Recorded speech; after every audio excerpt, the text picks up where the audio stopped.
अगर मैं आपसे कहूं कि एक ऐसा देवता था जिसका सिर घोड़े का था और जिसने पूरे संसार का ज्ञान बचाया, लेकिन आज उसका नाम बहुत कम लोग जानते हैं, तो क्या आप विश्वास करेंगे? यह कहानी है हयग्रीव की, ज्ञान के उस देवता की जिसे समय ने भुला दिया। हिंदू शास्त्रों में हयग्रीव को केवल एक देवता नहीं बल्कि ज्ञान की चेतना माना गया है।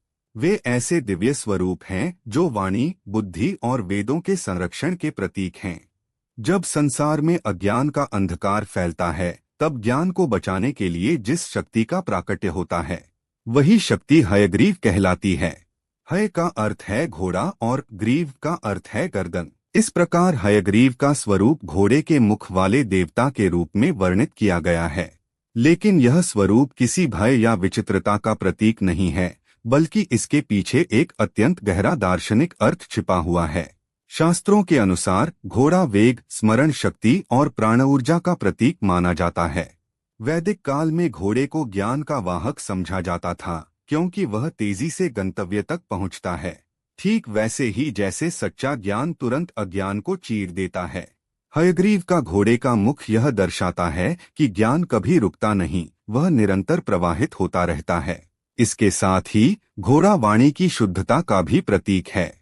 कहा जाता है कि वेदों का उच्चारण तभी प्रभावी होता है जब वाणी शुद्ध, स्थिर और अनुशासित हो। हयग्रीव इसी दिव्य वाणी के अधिष्ठाता हैं, इसलिए उन्हें सरस्वती तत्व से भी जोड़ा जाता है। हयग्रीव का स्वरूप हमें यह भी सिखाता है कि ज्ञान केवल मानव अहंकार का विषय नहीं, बल्कि वह प्रकृति और ब्रह्मांड से जुड़ी एक दिव्य शक्ति है। जब मनुष्य ज्ञान को केवल सत्ता या गर्व का साधन बना लेता है, तब वही ज्ञान उससे छिन सकता है। यही कारण है कि हयग्रीव का यह असामान्य स्वरूप एक प्रश्न नहीं, बल्कि एक संदेश है। जो ज्ञान को विनम्रता से अपनाता है, वही उसका सच्चा अधिकारी होता है। पुराणों के अनुसार जब सृष्टि की रचना पूर्ण हो चुकी थी और चारों वेदों का दिव्य ज्ञान ब्रह्मा के पास सुरक्षित था, तब ब्रह्मांड में संतुलन बना हुआ था। देवता, ऋषि और मानव सभी अपने अपने धर्म का पालन कर रहे थे। लेकिन जैसे ही ज्ञान का प्रकाश बढ़ता है, वैसे ही अज्ञान की शक्तियां भी सक्रिय हो जाती हैं। इसी समय अज्ञान और अहंकार से उत्पन्न हुए दो असुर, मधु और कैटभ। ये साधारण असुर नहीं थे, वे अत्यंत बलशाली, चतुर और छलकपट में निपुण थे। उन्हें यह भली भांति ज्ञात था कि जब तक वेदों का ज्ञान संसार में रहेगा, तब तक अधर्म कभी पूर्ण रूप से विजय प्राप्त नहीं कर सकता। इसलिए उन्होंने सीधे देवताओं से युद्ध करने के बजाय ज्ञान पर ही प्रहार करने का निर्णय लिया। एक अवसर पाकर मधु और कैटभ ने ब्रह्मा के पास से वेदों की चोरी कर ली और उन्हें अथाह समुद्र की गहराइयों में छिपा दिया। जैसे ही वेद लुप्त हुए, वैसे ही सृष्टि में भयावह परिवर्तन होने लगा। यज्ञ रुक गए, मंत्र निष्फल हो गए, ऋषियों की तपस्या भंग होने लगी और संसार अज्ञान के अंधकार में डूबने लगा। ब्रह्मा, जो स्वयं सृष्टि के रचयिता थे, भी इस स्थिति से व्याकुल हो उठे। उन्हें यह अनुभव हुआ कि बिना वेदों के सृष्टि केवल एक निर्जीव ढांचा बनकर रह जाएगी। भय, अशांति और अराजकता चारों ओर फैलने लगी। तब ब्रह्मा ने अंतिम आशा के रूप में भगवान विष्णु का स्मरण किया, पालनकर्ता, संरक्षक और धर्म के रक्षक का। भगवान विष्णु उस समय योग निद्रा में क्षीरसागर में विराजमान थे। ब्रह्मा की करुण पुकार सुनकर विष्णु जागे और उन्होंने तुरंत स्थिति को समझ लिया। यह केवल असुरों का अपराध नहीं था, यह ज्ञान बनाम अज्ञान का युद्ध था। तभी भगवान विष्णु ने एक ऐसे रूप को धारण करने का निश्चय किया जो केवल युद्ध से नहीं, बल्कि ज्ञान की शक्ति से असुरों को परास्त कर सके। और उसी क्षण प्रकट हुए हयग्रीव। घोड़े के मुख वाला यह दिव्य स्वरूप कोई संयोग नहीं था, यह संकेत था कि अब अज्ञान का नाश ज्ञान के वेग और वाणी की शक्ति से होगा। हयग्रीव का जन्म किसी युद्धभूमि में नहीं, बल्कि सृष्टि को बचाने के लिए हुआ था। यहीं से आरंभ होती है वह कथा जहां अस्त्र नहीं, बल नहीं, बल्कि वेदों का ज्ञान ही सबसे बड़ा हथियार बनता है। जब भगवान विष्णु ने हयग्रीव रूप धारण किया, तब यह केवल एक अवतार नहीं था, बल्कि सृष्टि की रक्षा के लिए ज्ञान का साक्षात अवतरण था। हयग्रीव ने क्षीरसागर की अथाह गहराइयों में जाकर मधु और कैटभ का सामना किया। वहीं जहां असुरों ने वेदों को छिपा रखा था, मधु और कैटभ को अपने बल और अमरत्व पर अत्यधिक घमंड था। वे मानते थे कि देवता उन्हें परास्त नहीं कर सकते, लेकिन वे यह भूल गए थे कि ज्ञान के सामने अहंकार टिक नहीं सकता।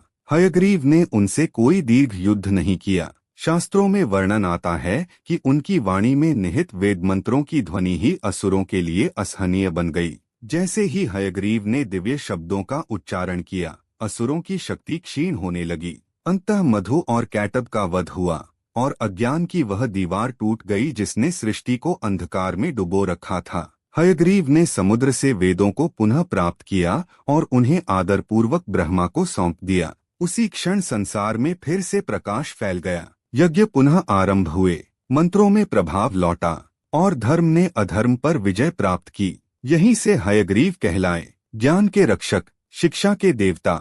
बहुत कम लोग जानते हैं कि दक्षिण भारत, विशेषकर श्री वैष्णव परंपरा में हयग्रीव को देवी सरस्वती के तत्व से अभिन्न माना जाता है। जहाँ सरस्वती ज्ञान की सौम्य और करुण शक्ति हैं, वहीं हयग्रीव उसी ज्ञान का संरक्षक और अनुशासक रूप हैं। कई विद्वान मानते हैं कि हयग्रीव वास्तव में सरस्वती तत्व का अवतार हैं, एक ऐसा स्वरूप जो ज्ञान को न केवल प्रदान करता है बल्कि उसकी रक्षा भी करता है।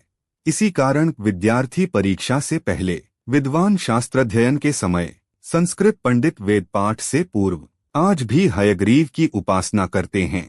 माना जाता है कि जो व्यक्ति सच्चे मन, शुद्ध वाणी और विनम्र भाव से हयग्रीव का स्मरण करता है, उसे स्मरण शक्ति में वृद्धि, वाणी में स्पष्टता और विद्या में बाधाओं से मुक्ति मिलती है। हयग्रीव हमें यह स्मरण कराते हैं कि ज्ञान केवल पढ़ने से नहीं बल्कि श्रद्धा और अनुशासन से प्राप्त होता है। और शायद इसी कारण आज भी जो लोग सच्चे अर्थों में विद्या के पथ पर चलते हैं, वे हयग्रीव को कभी नहीं भूलते। भले ही उत्तर भारत में हयग्रीव का नाम कम सुना जाता हो, लेकिन दक्षिण भारत में आज भी उनका स्मरण गहरी श्रद्धा से किया जाता है। विशेष रूप से तमिलनाडु में स्थित हयग्रीव मंदिर इस बात का प्रमाण है कि ज्ञान का यह देवता आज भी जीवित परंपरा में है। तमिलनाडु के चेन्नई के पास तिरुवल्लिकेनी, ट्रिप्लिकेन और कुछ अन्य स्थानों पर हयग्रीव की विशेष पूजा होती है। यहाँ उन्हें केवल देवता नहीं बल्कि विद्या के गुरु के रूप में पूजा जाता है। श्री वैष्णव संप्रदाय में हयग्रीव का स्थान अत्यंत महत्वपूर्ण है। इस परंपरा में वेद पाठ, संस्कृत अध्ययन और शास्त्रों की शिक्षा हयग्रीव की स्तुति से ही आरंभ होती है। एक रोचक और कम चर्चित तथ्य यह है कि आज भी कई आईएएस, यूपीएससी और उच्च प्रतियोगी परीक्षाओं की तैयारी करने वाले विद्यार्थी खुले रूप में नहीं बल्कि गुप्त रूप से हयग्रीव का स्मरण करते हैं। वे मानते हैं कि हयग्रीव स्मरण शक्ति बढ़ाते हैं, एकाग्रता देते हैं और कठिन विषयों को समझने की क्षमता प्रदान करते हैं। लेकिन इसके बावजूद एक प्रश्न मन में उठता है, इतने महान, इतने उपयोगी और इतने गहरे अर्थ वाले देवता को आज समाज ने क्यों भुला दिया? हयग्रीव के भुला दिए जाने के पीछे कोई एक कारण नहीं बल्कि समय और सोच का परिवर्तन है। पहला कारण डरावना स्वरूप। आज की भक्ति संस्कृति सौंदर्य और सरलता को प्राथमिकता देती है। घोड़े के मुख वाला देवता लोगों को सहज नहीं लगता, इसलिए वे उससे दूरी बना लेते हैं।